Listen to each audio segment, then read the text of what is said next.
Friends, ನಿಮ್ಮ ಒಳ್ಳೆಯದ ಕಲಾವತಿ ರಮೇಶ್. ನಾನಿವತ್ತು ನಿಮ್ಮೊಂದಿಗೆ ಕೂದಲಿನ ಬಗ್ಗೆ ಒಂದು ಅದ್ಭುತವಾದ ಮಾಹಿತಿಯನ್ನು ಹಂಚಿಕೊಳ್ತಾ ಇದ್ದೇನೆ. ಈಗಿನ ಕಾಲದಲ್ಲಿ ಸಣ್ಣ ಮಕ್ಕಳಿಗೆ ಬಾಲನೆರೆ, ದೊಡ್ಡವರಿಗೆ ಬಿಳಿ ಕೂದಲಿನ ಸಮಸ್ಯೆ, ಕೂದಲು ಉದುರುವುದು ಇಂಥದ್ದೆಲ್ಲ ಸಾಮಾನ್ಯವಾಗಿ ಬಿಟ್ಟಿದೆ. ಇದಕ್ಕೆ ಮಾರ್ಕೆಟ್ನಲ್ಲಿ ಸಿಗುವಂತಹ ಕೆಮಿಕಲ್ಸ್, ಇದು ಹೇರ್ ಡೈಗಳು ತುಂಬ ಅಪಾಯಕಾರಿಯಾಗಿರ್ತದೆ.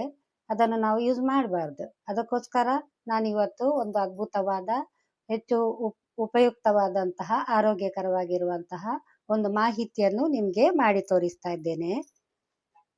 ಮೊದಲನೇದಾಗಿ ದಾಸವಾಳದ ಹೂವು ಒಂದಿಷ್ಟು ನೋಡಿ, ಇಷ್ಟು ದಾಸವಾಳದ ಹೂವು. ನೆಕ್ಸ್ಟ್ ದಾಸವಾಳದ ಎಲೆ 1.5 ಮುಷ್ಟಿ ದಾಸವಾಳದ ಎಲೆ, ಇದು ಫ್ರೆಶ್ ಆಗಿರಬೇಕು. ಮತ್ತೆ ಒಂದೆಲಗ 1 ಮುಷ್ಟಿ, ಇದಕ್ಕೆ ತಿಮಾರೆ ಅಂತ ಸಹ ಹೇಳ್ತಾರೆ. ಆಮೇಲೆ ಕರಿಬೇವು 1 ಮುಷ್ಟಿ, ಕರಿಬೇವು ಫ್ರೆಶ್ ಆಗಿರುವಂಥದ್ದು. ತುಳಸಿ, ಇದು ಜಾಸ್ತಿ ಹಾಕಬಾರ್ದು, ಅರ್ಧ ಮುಷ್ಟಿ ಸಾಕು, ಯಾಕೆಂದ್ರೆ ಇದು ತುಂಬ ಹೀಟ್. ನೆಕ್ಸ್ಟ್ ಗರ್ಗ. ಗರ್ಗ ಅಂದ್ರೆ ಈ ತರ ಇರ್ತದೆ. ಗರ್ಗ ಇದರಲ್ಲಿ ಬಿಳಿ ಹೂ ಇರ್ತದೆ ನೋಡಿ, ಇದಕ್ಕೆ ಭೃಂಗರಾಜ ಅಂತ ಹೇಳ್ತಾರೆ. ಇದು ಮಳೆಗಾಲದಲ್ಲಿ ಹೆಚ್ಚಾಗಿ ಆಗ್ತದೆ, ಬೇಸಿಗೆಗಾಲದಲ್ಲಿ ಕಡಿಮೆ. ನಿಮಗೆ ಬೇಸಿಗೆಗಾಲದಲ್ಲಿ ಇದು ಸಿಗ್ಲಿಲ್ಲ ಅಂದ್ರೆ ಈ ತರ ಮಳೆಗಾಲದಲ್ಲಿ ಆಗಿರುವಂತದನ್ನು ನೆರಳಿನಲ್ಲಿ ಒಣಗಿಸಿ ಇಟ್ಕೊಳ್ಬಹುದು.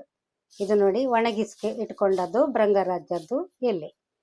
ಆಮೇಲೆ ನಿಮ್ಗೆ ಫ್ರೆಶ್ ದಾಸವಾಳದ ಹೂ ಸಿಗ್ಲಿಲ್ಲ ಅಂದ್ರೆ ಈ ತರ ನೆರಳಿನಲ್ಲಿ ಒಣಗಿಸಿ ಇಟ್ಕೊಳ್ಬಹುದು. ದೇವರಿಗೆ ಇಟ್ಟಂತ ಹೂವನ್ನು ಒಂದು ಮೂಲೆಯಲ್ಲಿ ಇಟ್ಟರೆ ಅದು ತನ್ನಿಂತಾನೆ ಹೀಗೆ ಒಣಗ್ತದೆ. ಇಷ್ಟನ್ನು ಈಗ ನಾನು ಪುಡಿ ಮಿಕ್ಸಿಯಲ್ಲಿ ನೈಸಾಗಿ ಅರೆದು ತಂದಿದ್ದೇನೆ. ಇದನ್ನು ನಾನು ಈಗ ಕೂದಲಿಗೆ ಹಚ್ಚಿ ತೋರಿಸ್ತಾ ಇದ್ದೇನೆ.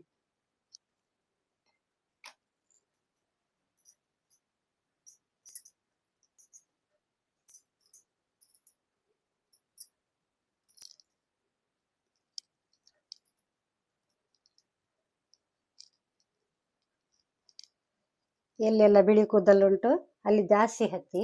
ನನ್ನ ತಲೆಯಲ್ಲಿ ಹೆಚ್ಚು ಬಿಳಿ ಕೂದಲು ಇಲ್ಲ, ಯಾಕೆಂದ್ರೆ ಸುಮಾರು ಸಮಯದಿಂದ ನಾನು ಇದನ್ನು ಹಚ್ಚಿಕೊಳ್ತಾ ಇದ್ದೇನೆ. ಹೇರ್ ಡೈ ಅಂತೂ ನಾನು ಮಾಡಲ್ಲ, ನನಗೆ ಅದು ತಲೆಗೆ ಆಗುದಿಲ್ಲ. ಅದಕ್ಕೋಸ್ಕರ ನಾನು ಸುಮಾರು ಸಮಯದಿಂದ ಇದನ್ನೇ ಮಾಡ್ತಾ ಇದ್ದೇನೆ.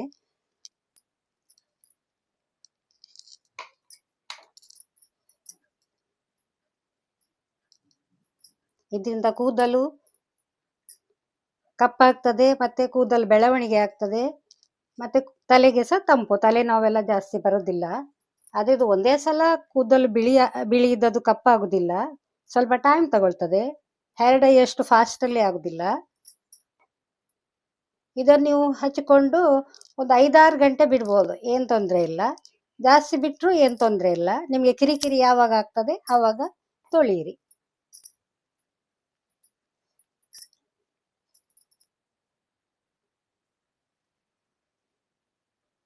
ಇದು ಕಡಿಯುವಾಗ ನಿಮ್ಗೆ ಇದು ಅಂಟುವಾಳಕಾಯಿ ಅಂತ ಸಿಗ್ತದೆ, ಅದು ಸಹ ಹಾಕ್ಬೋದು. ಅದು ತುಂಬಾ ಒಳ್ಳೇದು. ಶಾಂಪೂದ ಬದಲಿಗೆ ಅಂಟುವಾಳಕಾಯಿ ಸಹ ಹಾಕ್ಬೋದು.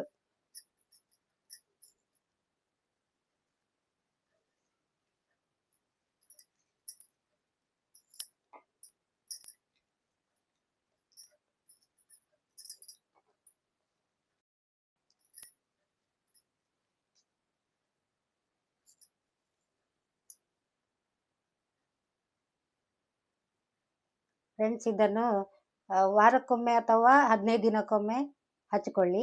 ಅದು ಆಗ್ಲಿಲ್ಲ ಅಂದ್ರೆ ತಿಂಗಳಿಗೊಮ್ಮೆ ಸಹ ಹಚ್ಕೊಳ್ಬಹುದು. ಹೀಗೆ ಮಾಡಿದ್ರೆ ನಿಮ್ಗೆ ಒಳ್ಳೆಯ ರಿಸಲ್ಟ್ ಸಿಗ್ತದೆ. ಈ ವಿಡಿಯೋವನ್ನು ನೋಡಿದ್ದಕ್ಕಾಗಿ ತುಂಬಾ ಧನ್ಯವಾದಗಳು.